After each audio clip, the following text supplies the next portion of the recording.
Olá, vivam a todos, boa tarde a todos. Obrigado pela vossa presença aqui para ouvirem falar da licenciatura em Ciência de Computadores. Eu, portanto, irei fazer uma breve apresentação, explicar um bocadinho o que é a Ciência de Computadores e depois, talvez, dar-vos alguma motivação ou algum interesse em algumas áreas da Ciência de Computadores e, por isso, resolvi intitular esta palestra Amores e Algoritmos. Amores por amor a um curso, algoritmos por amor a uma área também. Portanto, na licenciatura em Ciência de Computadores, o foco é o tratamento de informação de uma forma que possa ser utilizada por um computador e, portanto, pressupõe que haja comunicação de informação, partilha de informação também. E aquilo que nós pretendemos responder é questões como o que é que nós podemos automatizar computacionalmente, como é que podemos exprimir depois esse processo computacional numa dada linguagem e depois, ao mesmo tempo, queremos ter ou justificar que os nossos processos e os nossos sistemas são confiáveis, estão corretos e, de alguma forma, são eficientes. Portanto, nesta licenciatura, nós focamos várias áreas da ciência de computadores, portanto, dando uma formação de base num conjunto de áreas que tem a ver com fundamentos da computação e que, de alguma forma, a distingue de outras licenciaturas. Fundamentos de algoritmos também, portanto, vários tipos de algoritmos, vários tipos de linguagens de programação e conceitos que estão ligados a linguagens de programação. Depois damos também sistemas de operações e redes, tecnologias web. E algo que a distingue relativamente a outros cursos é a possibilidade de realizar uma formação complementar numa outra área científica da Faculdade de Ciências, que pode ser a área de matemática, a área de física, de biologia e a própria área de ciência de computadores, e então será uma formação complementar centrada em ciência de computadores. Portanto, em termos das saídas profissionais, portanto, temos as empresas de software, departamentos de informática e também departamentos ligados a telecomunicações, mais na parte de redes, a parte de algoritmos que aí estejam ligados, e também temos a possibilidade de, obviamente, depois da licenciatura, os alunos prosseguirem os estudos e também, depois desses estudos mais aprofundados, trabalharem em laboratórios de investigação, trabalharem no ensino, quer universitário, quer ensino médio. Bom, e nós temos, a licenciatura, já temos mais de 35 anos de formação dentro desta área. Como já foi apresentado, estão a ser criados novos cursos, nomeadamente a licenciatura que foi apresentada esta manhã, que é uma licenciatura mais específica em inteligência artificial e ciência de dados, mas que também tem, em alguns aspectos, muito relacionados com a ciência de computadores. Pronto, então eu vou agora passar um bocadinho a tentar focar-me em porquê estes amores e porquê algoritmos e tentar-vos dar uma ideia de o que é ter um algoritmo que é correto e porque é que isso é importante e, ao mesmo tempo, porque é que é importante ser eficiente. Bom, primeiro, o que é um algoritmo? Portanto, basicamente é um conjunto de passos que normalmente é finito, que terá que ser finito e que pode ser codificado numa certa linguagem para que uma máquina o possa executar. Nós vamos aprender vários tipos de linguagens para codificação, para poder comunicar com a máquina e dentro dos algoritmos importa também termos esta noção de que os algoritmos podem ser elegantes, podem ser bonitos, podem ser, enfim, a poesia da computação, segundo diz ali a Francis Sullivan, mas o que nós queremos mesmo é, dado um problema, perceber se esse problema pode ser resolvido por um algoritmo. O algoritmo terá que determinar a solução correta para o problema, terá que o determinar num tempo útil. Bom, então, existem também uma das questões que nós podemos colocar, é se nós tivermos um algoritmo, querer saber se existem algoritmos melhores do que aquele. Bom, então eu tenho aqui um problema que, se calhar, nesta fase das vossas vidas, se forem alunos do 12º ano, vos interessará. Está ali dito, qualquer semelhança com o problema de colocação de acesso ao ensino superior é mera coincidência, mas não é nenhuma mera coincidência. Portanto, aquilo que nós temos é um problema que nós podemos encaixar ou podemos ver o problema de colocação dos estudantes no ensino superior como um problema idêntico a este, em que há preferências, há vagas nos cursos e depois há uma lista de seriação dos candidatos, que tem a ver com as médias que os candidatos têm, e, de acordo com essa lista, as pessoas vão poder ser colocadas. Os candidatos vão poder aceder ao seu curso. Portanto, nesta situação, o que nós temos para um algoritmo que todos nós já vamos imaginar que será esse que será usado é a lista vai ser seguida sequencialmente e, quando chegar a vez da colocação de um dado candidato, ele é colocado na primeira opção dentro das que ainda têm vagas. Pronto, e isto parece-nos que é algo que esteja correto. Portanto, agora aquilo que nos faltaria para pôr uma máquina a resolver o problema é como é que nós expressamos este algoritmo numa linguagem de programação, que linguagem de programação vamos usar, que estruturas de dados nós vamos usar e, ao mesmo tempo, também vamos precisar de uma base de dados que nos dê a informação sobre quais são as preferências dos alunos e quais são as suas médias, e, enfim. Bom, mas este problema tem uma outra variante e depois tem uma relação com essa outra variante que também é um problema de alguma forma interessante e que, enquanto nesta situação todas as universidades têm exatamente a mesma visão dos alunos, o que não é comum, por exemplo, nas universidades americanas, nas universidades portuguesas para o ensino, acesso geral, o que interessa serão as médias dos alunos e depois haverá outras prioridades, mas será isso que vai interessar.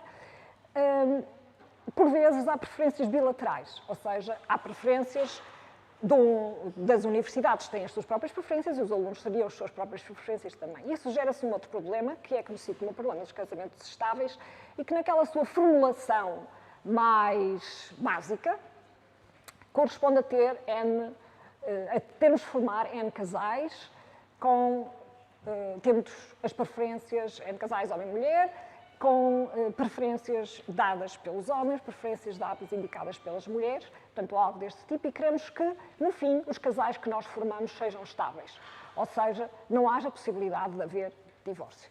Bom, e uma das possibilidades desta situação é nós, então, termos aqui os homens, as mulheres e as ordenações e começarmos a fazer uma atribuição que, normalmente, nós, dentro da nomenclatura dos algoritmos, chamamos greedy.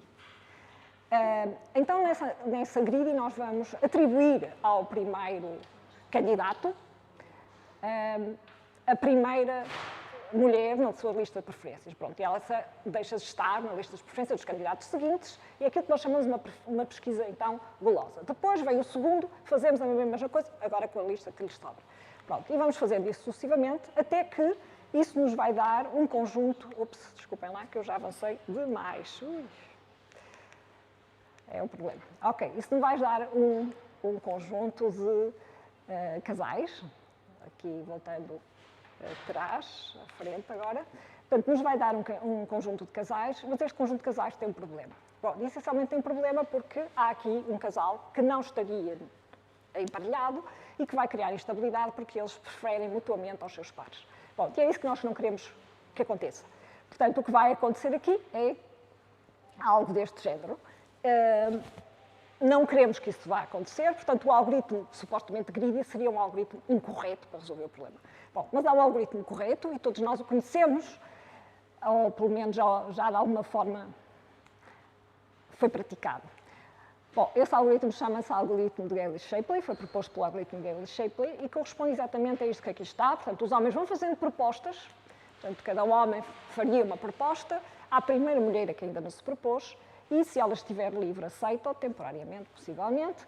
Se não, se ela estiver já com um par, ela vai tentar perceber se prefere aquele que agora, o pretendente atual, ao seu par. Se preferir o pretendente, rejeita o par e o pretendente fica com ela e o par dela anterior fica livre. Bom, e isto vai-se repetindo até que não haja mais ninguém por emparelhar. Bom, e aquilo que se demonstrou sobre este problema, ou sobre este algoritmo, é que agora sim, os casais que se formam são casais estáveis, portanto não há possibilidade de ninguém, de um casal se partir, ou se separar para formar outros dois casais, ou dois casais se separarem para se formar outros dois casais, e só que tem um problema, que de alguma forma também é uma utilidade, é que aquele emparelhamento que ele vai terminar é o melhor segundo os homens e é o pior segundo as mulheres. Bom, e porquê é que isso é interessante? Isso é interessante porque, em algumas situações, nós vamos querer resolver o mesmo tipo de problema, mas num contexto completamente diferente. E é o contexto das colocações. Portanto, se nós formos pensar em candidatos e em empresas, então se nós aplicarmos aquele mesmo algoritmo, sendo os candidatos que se estão a propor às empresas, eles ficarão o mais satisfeitos possível, tendo em conta a possibilidade de serem emparelhamentos estáveis.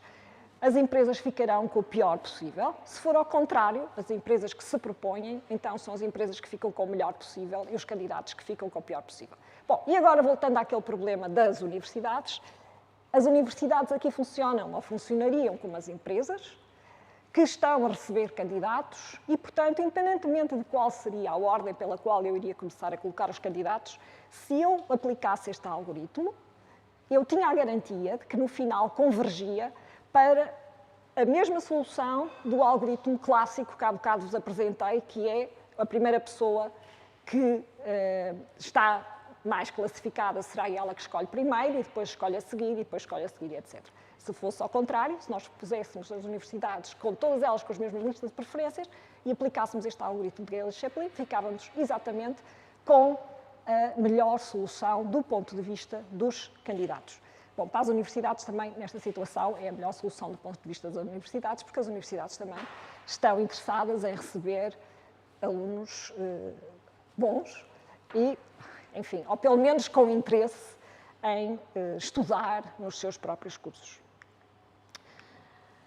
Bom, há outras variantes deste problema, eu não vos quero amassar muito e, portanto, essas variantes têm a ver com situações como realmente nas universidades em que há os cursos têm várias vagas e nós continuamos a ter o mesmo tipo de situação, uma lista de preferências estritamente ordenada, cursos com várias vagas e, portanto, independentemente do algoritmo que se aplica, aquilo que se demonstrou sobre este problema é uma coisa interessante, que é, independentemente do algoritmo que se aplica, qualquer aluno ficaria, ou qualquer candidato ficaria colocado na sua melhor opção, considerando a estabilidade possível. Bom, aqui está o algoritmo, depois se quiserem ver é só procurar algoritmo Gale-Shapley na internet, dá para verem vários algoritmos e vários tipos de aplicações disto.